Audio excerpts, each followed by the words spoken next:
नमस्कार। देश और दुनिया की महत्वपूर्ण करंट अफेयर न्यूज़ के साथ मैं कुणाल आप सभी का संस्कृति आईएएस यूट्यूब चैनल पे स्वागत करता हूं। चलिए इसी क्रम में आगे बढ़ते हुए हमारे आज के विषय को देख लेते हैं। तो आज हम लोग इन 6 करंट अफेयर न्यूज़ पे बात करेंगे। तो चलिए आगे बढ़ते हैं और देखते हैं हमारी पहली करंट अफेयर न्यूज़ जो बता रही है चेंगलपट्टू बोटानिकल गार्डन के बारे में। दरअसल तमिलनाडु सरकार ने यूके की एक संस्था के साथ समझौता ज्ञापन किया है कि तमिलनाडु में जो जगह है चेंगलपट्टू वहाँ पे एक बोटानिकल गार्डन को विकसित किया जाएगा। ठीक है, तो कौन सी है वह संस्था, तो हमें पता लगता है उसका नाम है केव गार्डन। तो इसके साथ ये पूरा कार्य होगा। यह जो बोटानिकल गार्डन है यह 137 हेक्टेयर के क्षेत्र में तैयार किया जाएगा। हालांकि इस अवसर पर एक खास कार्य और किया गया है। वह खास कार्य यह है कि एक मैंग्रोव परियोजना भी शुरू की गई, इसका शुभारंभ किया गया है। हमें पता लगता है कि भाई एक कार्यक्रम चल रहा है यूके पैक्ट, तो इसके तहत ही सारा का सारा कार्यक्रम यह हो रहा है। यूके पैक्ट एक समझौता है जिसमें पर्यावरण के लिए त्वरित कार्रवाई संबंधित कार्य किए जा रहे हैं। ठीक है, तो यह जो मैंग्रोव वाला कार्यक्रम है, मैं आपको यह भी बता देता हूं कि यह कार्यक्रम की स्टोन फाउंडेशन नीलगिरिस के साथ किया जा रहा है। ठीक है, तो हमें पता लगता है कि जो ये यूके पैक्ट परियोजना है, जो कार्यक्रम है, इसके तहत 3 क्षेत्रों को शामिल किया गया है। कौन कौन से हैं 3 क्षेत्र? हमें पता लगता है वे 3 क्षेत्र हैं वन, मैंग्रोव और आर्द्र भूमि। तो इन तीनों क्षेत्रों पर फोकस किया जा रहा है और पर्यावरण के लिए जो भी त्वरित कार्य किया जा सकता है वह सभी कार्य यहाँ पर किए जा रहे हैं। ठीक है, तो इसी क्रम में जब हम आगे बढ़ते हैं तो हमें पता लगता है कुछ बातें बोटानिकल गार्डन के बारे में। जरूरी है, न्यूज़ यही है ना, तो इसलिए थोड़ा जान लेते हैं। तो दरअसल बोटानिकल गार्डन होता क्या है? एक संरक्षित क्षेत्र होता है गार्डन की ही भांति। जनरली हम लोग गार्डन में क्या देखते हैं, फूल वगैरह होते हैं ना, ठीक उसी प्रकार का यह एक गार्डन होता है, इसको बोटानिकल गार्डन बोलते हैं। तो यहाँ पर क्या होता है, जीवित पौधों का एक संग्रह होता है, यानी कि कलेक्शन रखते हैं अच्छा खासा। अब इसका ना एक खास उद्देश्य है। खास उद्देश्य यह होता है कि हम देखते हैं कि आजकल क्लाइमेट चेंज की वजह से बहुत सारी प्रजातियां अब लुप्त होती जा रही हैं, जो हमें आने वाले समय में देखने को नहीं मिलेंगी, लेकिन वे पर्यावरण की दृष्टि से बहुत अधिक महत्वपूर्ण है। तो इसीलिए हमें पता चलता है कि इसके माध्यम से हम चाहते हैं कि एक तरफ तो पौधों का प्रदर्शन हो, यानी कि प्रदर्शनी लगाई जा सके, अच्छा खासा माहौल हो और लोग बाग दूर दूर से देखने आए। वहीं इसके माध्यम से हमारा उद्देश्य यह भी होता है कि हम उन लुप्त प्राय पौधों की प्रजातियों को संरक्षण प्रदान कर सकें। बात क्लियर है? ठीक, तो हमें यहाँ पर यह भी पता लगता है कि भारत का जो पहला बोटानिकल गार्डन था वह 1786 में स्टैब्लिश किया गया था। उस समय ब्रिटिश गवर्नमेंट के माध्यम से यह कार्य किया गया था। हालांकि उस समय इसको जो नाम दिया गया था वह नाम था इंडियन बोटानिकल गार्डन। ठीक है, हालांकि बाद में इसको संशोधित कर दिया गया और अब वर्तमान में इसे जिस नाम से जाना जाता है वह नाम है आचार्य जगदीश चंद्र बोस वनस्पति उद्यान। बात क्लियर है? ओके, तो इसी क्रम में हम लोग आगे बढ़ते हैं तो हमें यहाँ पर यह भी पता लगता है कि इसके कुछ खास महत्व होते हैं, क्योंकि जिस वजह से बोटानिकल गार्डन्स को स्टैब्लिश किया जाता है, ऑब्वियस ही बात है कुछ ना कुछ इसके उद्देश्य महत्व हमेशा होंगे। तो क्या क्या महत्व है इसका? पहली बात है कि भाई लुप्त प्राय जो भी वनस्पतियां होंगी उनको संरक्षण दिया जाएगा, साथ साथ उनके माध्यम से जो भी हम लोग अध्ययन कर सकते हैं, अध्ययन या अनुसंधान, तो स्टडी भी की जाएगी और रिसर्च की जाएगी और उससे संबंधित, उसके संरक्षण से संबंधित नए नए पहलुओं को जाना समझा जाएगा। यहाँ पर हमें यही पता लगेगा कि पौधों को स्थानीय और विदेशी प्रजातियों की जानकारी हासिल की जाएगी, यानी कि जो भी रिसर्च होगी या कोई खास वीड यदि डेवलप होती है तो उस वीड पर रिसर्च करते हुए पता लगाया जाएगा कि किस मामले में वह हेल्पफुल है, देशी है या विदेशी है, या किस किस के घटक उसमें पाए जा रहे हैं। साथ साथ हम क्या करेंगे, दुर्लभ प्रजातियों और उनके आनुवांशिक विविधताओं को जानेंगे, समझेंगे और उसके संरक्षण के लिए जो भी कार्य हो सकते हैं वह सभी कार्य यहाँ पर किए जाएंगे। बात क्लियर है? तो बोटानिकल गार्डन हमेशा से ही एनवायरमेंटल स्टडीज में एक खास टर्म रही है, जनरली पढ़ी समझी जाती है। तो जरूरी है कि आपको ये सभी बातें पता हो और पता हो कि तमिलनाडु में जो बोटानिकल गार्डन डेवलप हो रहा है कहाँ हो रहा है और किसके माध्यम से हो रहा है। ठीक है, तो इतना जानने के बाद हम लोग बढ़ते हैं हमारी अगली न्यूज़ की तरफ, जो हमें बता रही है कि भारत में बाघों की जनसंख्या बढ़ रही है लगातार। एक समय हम लोगों ने वह भी देखा था कि भारत में बाघों की संख्या बहुत अधिक कम हो गई थी, जिस वजह से भारत सरकार को आगे आते हुए प्रोजेक्ट टाइगर नाम का एक अभियान शुरू करना पड़ा था। और इसके साथ में यह उद्देश्य रखे गए थे कि जैसे भी संभव हो भारत में बाघों की आबादी को बढ़ाया जाए और उनके संरक्षण के लिए प्रयास किए जाए और उनके हैबिटेट्स, यानी कि जो उनका निवास है उसके संरक्षण के लिए प्रयास किए जाए। बात क्लियर है? क्योंकि जरूरी है, यदि इनके घर सुरक्षित रहेंगे तो ही ये सुरक्षित रहेंगे। यदि घर ही सुरक्षित नहीं है तो फिर क्या होगा, या तो ये खत्म हो जाएंगे या फिर ये मानवों के क्षेत्र में प्रवेश करेंगे, जहां पर अब जीव और मानव के बीच में संघर्ष उत्पन्न हो जाएगा। इतनी बात क्लियर है? तो यह न्यूज हमें कहां से पता लग रही है? अभी हाल ही में अंतर्राष्ट्रीय बाघ दिवस मनाया गया था। बात क्लियर है? तो इस समय हमारी सरकार ने कुछ नए आंकड़े दिए। बताया कि भारत में बाघों की संख्या कितनी है, तो इन्होंने प्रेजेंट किया कि वर्ष 2022 का डाटा लेंगे, अभी 23 का नहीं, ठीक है। इस साल के जब काम खत्म हो जाएगा तब जाके कुछ जानेंगे समझेंगे, तो उन्होंने कहा कि वर्ष 2022 का डाटा ले लेते हैं। तो हमें पता लग रहा है कि वर्ष 2022 में भारत में जो बाघ थे वह कितने थे, 3682। यह सरकारी आंकड़ा है, लेकिन यह आंकड़ा हमें यह भी बताता है कि वर्ष 2018 में भारत में बाघों की संख्या 2967 थी, जो अब 2022 में बढ़कर के 3682 हो गई है। बात क्लियर है? तो एक बड़ा बदलाव हमें देखने को मिल रहा है, एक अच्छी बढ़ोतरी यहाँ देखने को मिल रही है। ठीक, यदि हम लोग आगे बढ़ते हैं तो हमें पता लगते हैं इससे संबंधित कुछ बातें, जैसे कि भाई 4 सालों में कार्य ये होता है, यानी कि हर 4 साल फिक्स है कि बाघों की हम लोग जनगणना कराएंगे।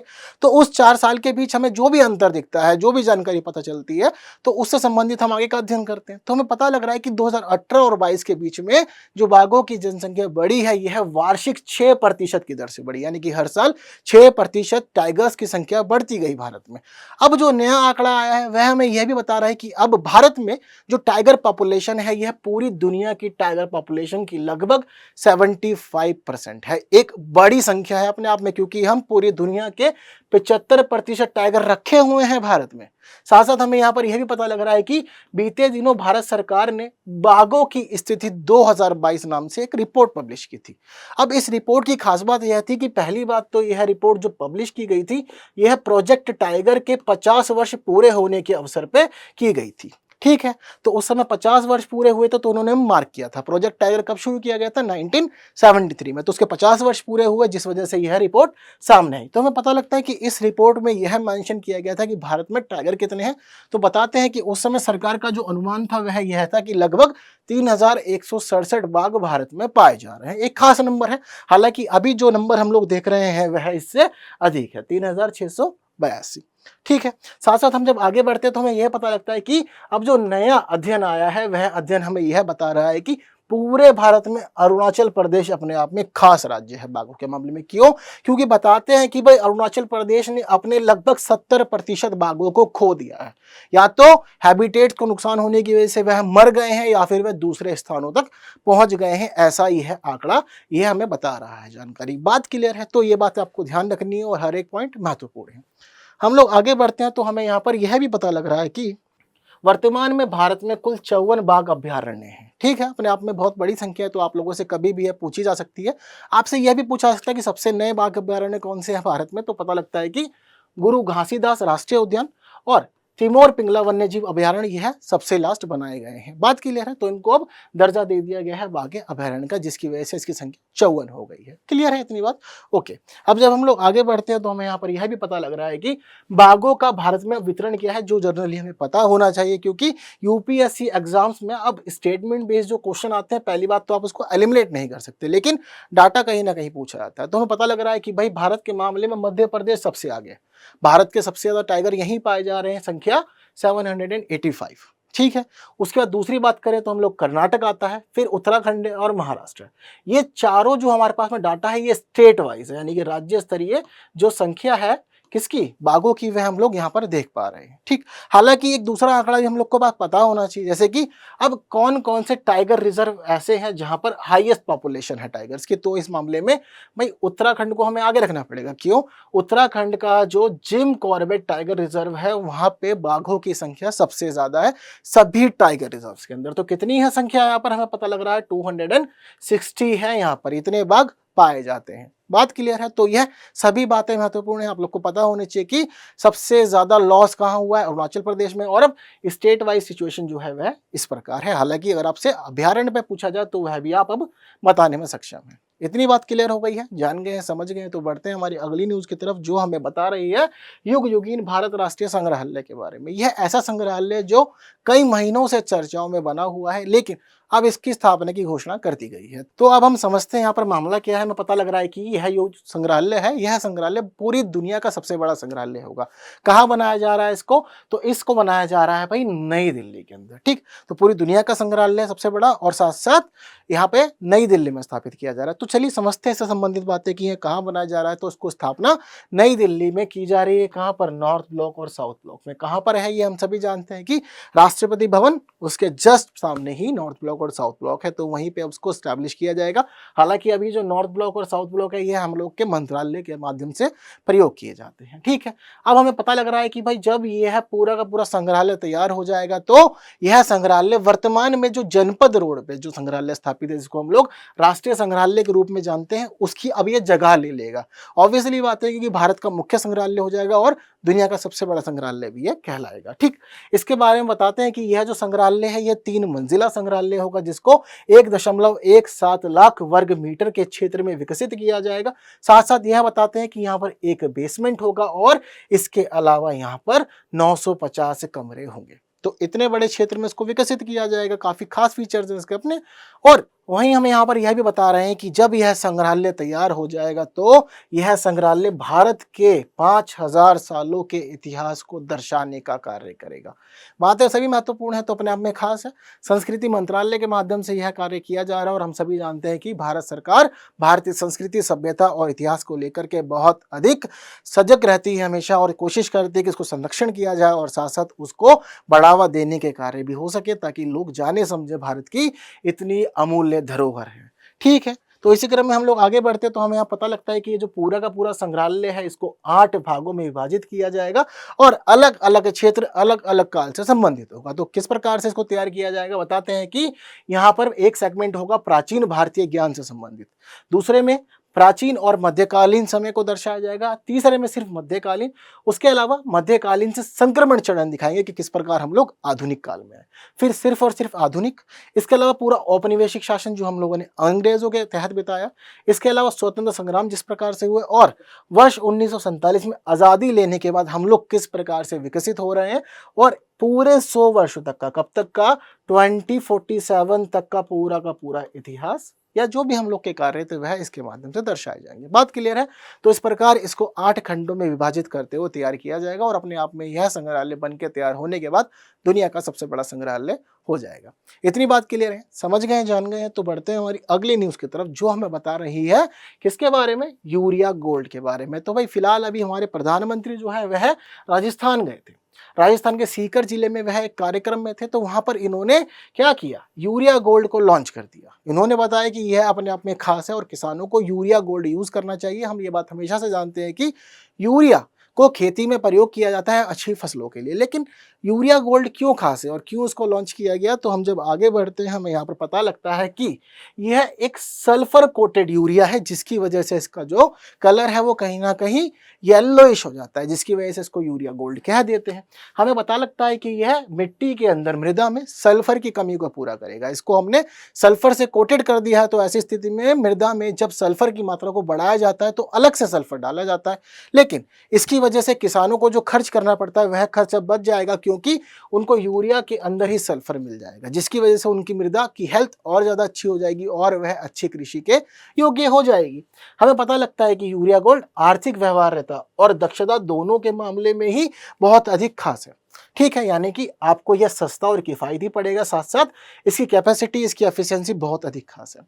अगर हम थोड़ा सा पीछे चले, यूरिया गोल्ड से पहले किसको यूज किया जाता था, तो हमें पता लगता है कि नीम कोटेड जो यूरिया होता है उसको प्रयोग किया जाता था खेती में, लेकिन लंबे समय से हम ये देख रहे हैं कि जो नीम कोटेड यूरिया है यह अधिक दक्ष नहीं है, प्लस महंगा भी काफी है। तो इस वजह से किसानों को पैसा भी अधिक खर्च करना पड़ता है और उनकी अपेक्षाओं के अनुरूप उन्हें परिणाम भी नहीं मिलते। तो जो हमारे रिसर्चर्स हैं उन लोगों ने इस तरफ कार्य किया और जाना समझने के बाद उन्हें पता लगा कि यदि यूरिया को सल्फर कोटेड कर दिया जाए तो यह कहीं ना कहीं बहुत अधिक लाभ देगा किसानों को। तो क्या क्या लाभ हो सकते हैं किसानों को? हमें पता लगता है पहली बात तो यह कि इसमें नाइट्रोजन बहुत अधिक मात्रा में होती है, तो नाइट्रोजन का क्रमिक विमोचन जिस प्रकार से हो सकता है यह इसके माध्यम से आगे बढ़ाया जाएगा। साथ साथ हमें पता लगता है कि भाई इसमें ह्यूमस एसिड का प्रयोग किया जाता है, तो इसकी वजह से क्या होगा कि मृदा की हेल्थ अच्छी रहेगी, जो आने वाले समय में लंबे समय तक आपको अच्छी कृषि उत्पादन करके देगी। साथ साथ बताते हैं कि समग्र उर्वरक उपयोग की कमी, यानी कि यह उर्वरक आप अपने आप में खास है, तो इस वजह से आपको बहुत अधिक मेहनत नहीं करनी पड़ेगी, बहुत अधिक अपेक्षा अब नहीं रखनी पड़ेगी, क्योंकि जो भी परिणाम आएंगे वो सभी आपके सामने होंगे और बहुत अच्छी कृषि इसके माध्यम से होगी। पता लगता लगता है कि जो सल्फर कोटेड यूरिया होता है इसकी जो नाइट्रोजन क्षमता है वह बहुत अधिक होती है। जनरली हमें पता लगता है कि नीम कोटेड जो यूरिया होता है वह सिर्फ और सिर्फ 30% ही नाइट्रोजन को ही धारण कर सकता है, लेकिन यहाँ पता लग रहा है कि सल्फर कोटेड यूरिया की क्षमता बहुत अधिक है और 78% तक नाइट्रोजन यह ऑब्जर्व कर सकता है। और हम सभी जानते हैं कि मृदा के लिए नाइट्रोजन बहुत अधिक खास होता है, जिसके माध्यम से मृदा तो अच्छी होती है लेकिन फसल भी बहुत अच्छी होती है। बात क्लियर है सभी को? तो यह बात किससे रिलेटेड थी? यूरिया गोल्ड से रिलेटेड थी। अब यह न्यूज़ जो हम पढ़ रहे हैं इसके पीछे का एक और अन्य बड़ा कारण है जो आप लोग को मैं बता देना चाहता हूँ। हम लोग लंबे समय से देख रहे हैं कि रशिया यूक्रेन वॉर चल रहा है। अब इस पूरे के पूरे मामले ने कहीं ना कहीं ग्लोबल फर्टिलाइजर चेंज को भी बहुत अधिक प्रभावित किया है। हम लोग सभी देखते हैं कि पूरी दुनिया में भाई अलग अलग उर्वरक हमें लोग चाहिए होते हैं, जिसकी वजह से हम चाहते हैं कि कृषि अच्छी हो और जो भी गैर उपयोगी यहाँ पर कीड़े मकोड़े या जो भी कारक पाए जाते हैं वह सभी नष्ट हो जाए, खरपतवार खत्म हो जाए और सिर्फ हमारे ज़रूरत की उपयोगी कृषि ही उत्पन्न हो और जो भी हम फसल बोएं वो खराब ना हो। लेकिन इस युद्ध की वजह से जो फर्टिलाइजर चेन है वह भी बहुत अधिक प्रभावित हुई है, क्योंकि यूक्रेन से हम लोग बहुत अधिक फर्टिलाइजर्स लेते थे, साथ साथ रशिया से तो हमारा सहयोग चल ही रहा है। तो कहीं ना कहीं ज़रूरत थी कि अच्छा फर्टिलाइजर हमें मिले, जिसकी वजह से हम लोग सारे कार्य कर सके और फसलें बहुत अच्छी हो। बात क्लियर है आप लोग को? तो इसी वजह से अपने आप में यह यूरिया गोल्ड खास हो जाता है। तो इससे संबंधित सभी महत्वपूर्ण बातें मैंने आप लोग को बता दी दिया। कहीं ना कहीं अब जरूरी है कि हम लोग आगे बढ़ें और हमारी अगली न्यूज़ को समझें जो हमें बता रही है वर्ल्ड कॉइन के बारे में। तो वर्ल्ड कॉइन एक ऐसा नाम है जो कई बार चर्चाओं में आया है पहले भी, और इसकी आलोचना की गई और इसको वापस ले लिया गया। लेकिन अब क्या न्यूज़ आ रही है कि जो वर्ल्ड कॉइन के ऑनर है सैम ऑल्टमैन, इन्होंने भाई कहा है कि यह इसको अब लॉन्च करेंगे। किसके माध्यम से? पता लग रहा है कि ट्विटर के माध्यम से इसको अब लॉन्च किया जाएगा। तो अब यह न्यूज़ हम लोग के सामने आई है, तो जिसकी वजह से ज़रूरी है कि अब एक बार हम लोग इसको अच्छे से पढ़ लें और जान समझ लें कि वर्ल्ड कॉइन दरअसल है क्या। तो देखिए, वर्ल्ड कॉइन कहीं ना कहीं एक सिस्टम है बिटकॉइन से संबंधित। हम लोगों ने पढ़ा है, जाना समझा है पहले भी बिटकॉइंस को, तो हम लोग देखते हैं जनरली। तो उसी के प्रकार का यह भी एक टर्म है। लेकिन ये खास क्यों है? ये नया नया आया है, बट अपने आप में इसने पूरी दुनिया की सुर्खियां बटोर ली हैं और पूरी दुनिया का ध्यान अपनी तरफ आकर्षित कर लिया। तो उसके पीछे बड़ा कारण है इसका सिस्टम। इसको जिस सिस्टम के तहत तैयार किया गया है वही इसको खास बनाता है। तो हमें पता लगता है कि भाई यह इसीलिए खास है क्योंकि इसका जो पैटर्न है वो जर्नल से अलग है। जिस प्रकार से बाकी और सिस्टम है, वहाँ पे आईडीज जनरेट होती है, आपकी पर्सनल डिटेल्स लेते हैं, इसमें ऐसा कुछ नहीं। इसने कहा कि हमारा सिस्टम पूरा सिंपल रहेगा, स्ट्रेट रहेगा। कैसे?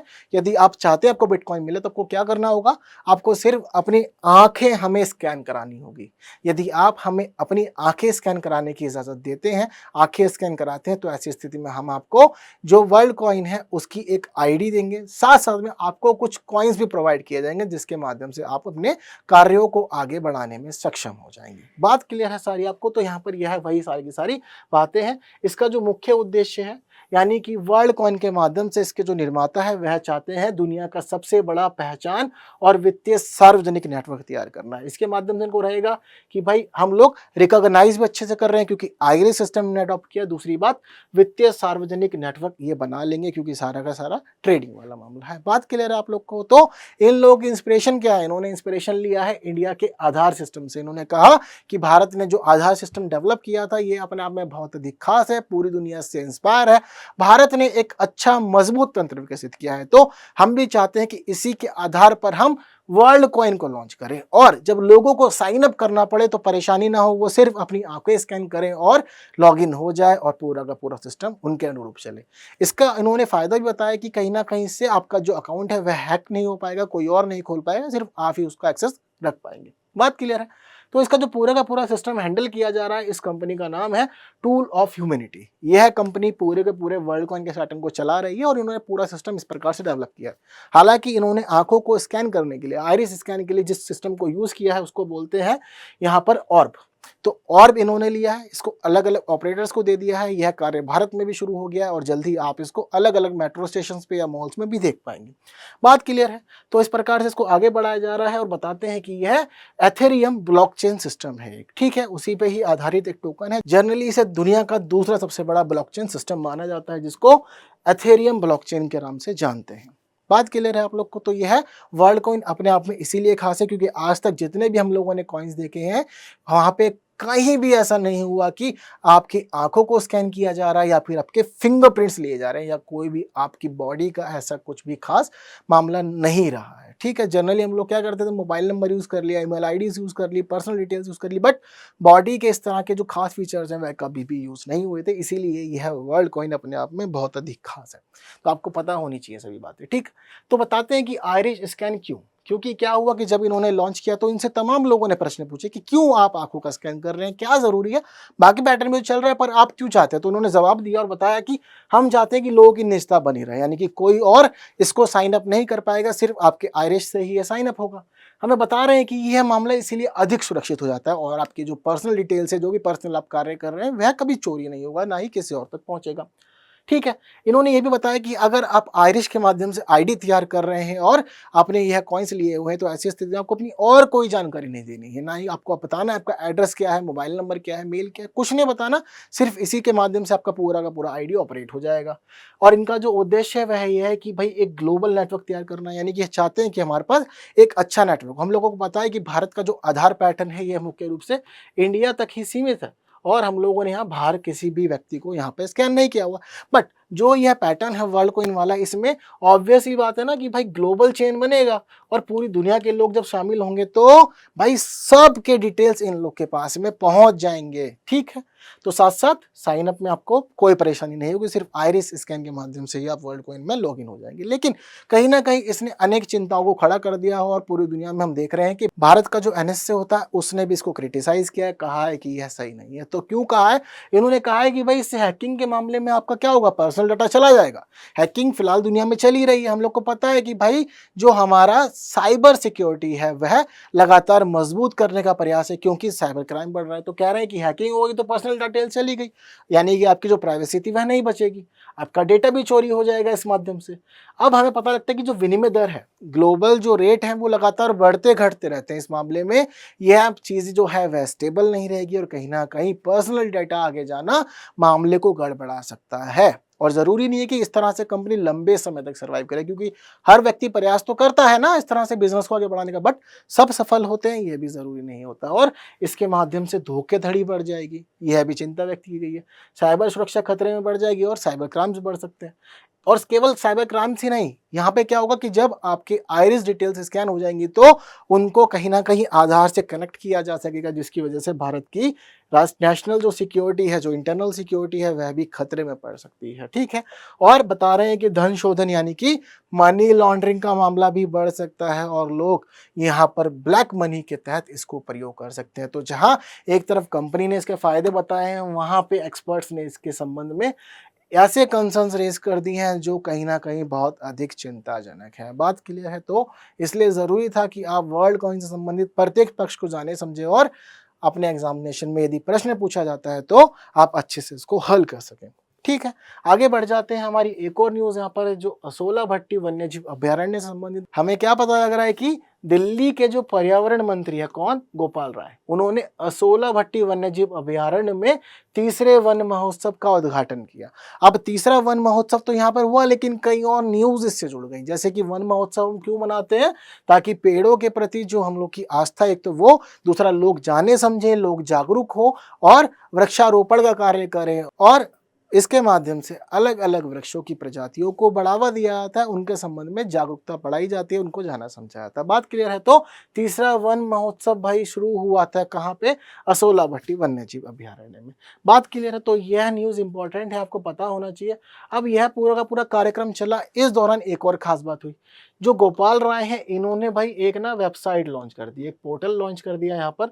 अब जो इन्होंने पोर्टल लॉन्च किया वह भी खास है असोला भट्टी के मामले में। क्यों? क्योंकि बता रहे हैं कि अब आपको वापस से डायरेक्ट जो ऑफलाइन प्रोसेस था वो फॉलो करने की जरूरत नहीं है, आप पोर्टल पे आपको पूरा का पूरा ऑनलाइन प्रोसेस दे दिया, यानी कि आप इस वन्यजीव अभयारण्य के बारे में जान सकते हैं, आप यहाँ पे पाई जाने वाली प्रजातियों के बारे में जान सकते हैं, वृक्षों के बारे में जान सकते हैं, उनके साइंटिफिक नाम जान सकते हैं। साथ साथ यदि आपको विजिट करना है तो टिकट्स भी आपकी उसी पोर्टल पे बुक हो जाएंगी। तो इन सभी मामलों में यह न्यूज़ अब खास हो गई है। तो दो न्यूज़ हम लोग देख रहे हैं कि यहाँ बन गई है, एक तरफ तो तीसरा वन महोत्सव, वहीं पोर्टल लॉन्च कर दिया। तो हमें यहाँ पर आगे बढ़ते हैं, पता लगता है कि भाई वन महोत्सव का उद्देश्य वृक्षारोपण के माध्यम से लोगों को जागरूक करना, बताना, समझाना, साथ साथ प्रदूषण भी नियंत्रित करना है, वनों को संरक्षण देना है, ठीक है। तो पर्यावरण सुरक्षित हो जाएगा, वृक्षारोपण कार्य हो जाएगा और प्रदूषण से हम लोग बच सकेंगे कहीं ना कहीं, और हम लोग ऑक्सीजन तो लेते ही हैं वृक्षों से।